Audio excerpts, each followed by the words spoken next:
اللہ رب العالمین نے ارشاد فرمایا محبوب اما السائل فلا تنہر، اے محبوب آپ کی بارگاہ کے اندر جو بھی سوالی بن کر آئے خالی ہاتھ واپس نہ جائے۔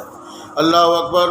سرکار کی بارگاہ سے جو بھی صحابہ نے مانگا پیارے مصطفیٰ نے عطا کیا۔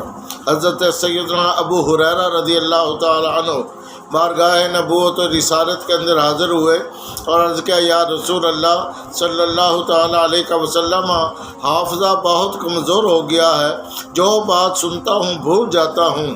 تو کریم آقا نے فرمایا ابو ہریرہ، یہ جو کندھوں کے اوپر چادر ڈالی ہوئی ہے نا، اتارو زمین کے اوپر بچھا دو۔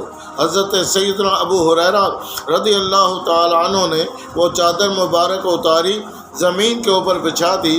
کریم آقا نے اپنے ید اللہ والے دونوں ہاتھوں کو ہوا کے اندر یوں معلق کیا اور لا کر چادر میں ڈال دیے، پھر معلق کیا ڈال دیے، پھر معلق کیا ڈال دیے۔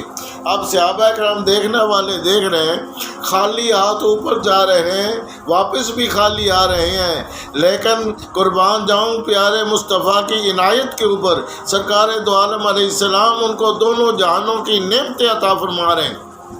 3 مرتبہ آپ نے ایسا کیا اور فرمایا ابو ہریرہ چادر کو اٹھا لو، سینے سے لگا لو، چادر کو اٹھا لو، سینے سے لگا لو۔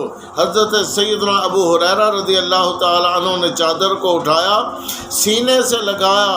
فرماتے ہیں مجھے اس رب العزت کی جلال کی قسم ہے کہ مجھے بچپن کی باتیں بھی یاد آنا شروع ہو گئیں۔ اللہ اکبر۔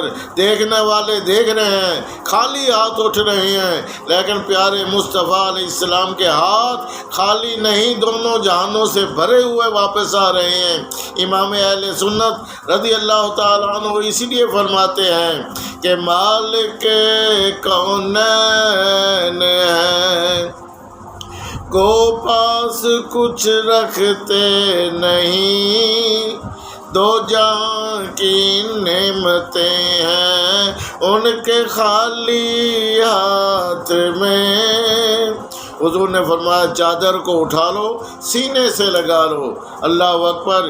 جو ہی چادر اٹھائی حضرت ابو ہریرہ نے سینے سے لگائی، فرماتے ہیں مجھے بچپن کی باتیں بھی یاد آ گئی۔ یہ عطائے مصطفیٰ صلی اللہ تعالی علیہ وآلہ وسلم